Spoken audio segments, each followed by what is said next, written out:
Today we're building the Base Free Gift with Purchase set, the AAT.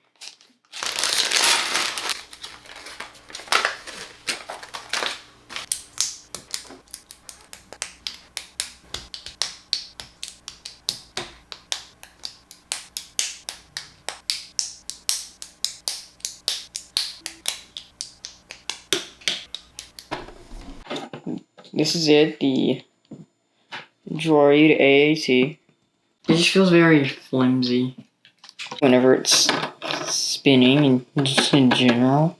And this feels very loose. It could just be a piece error, but it comes off really easily. And even though it's not the sturdiest, it still makes a good addition to my collection. Thanks for watching.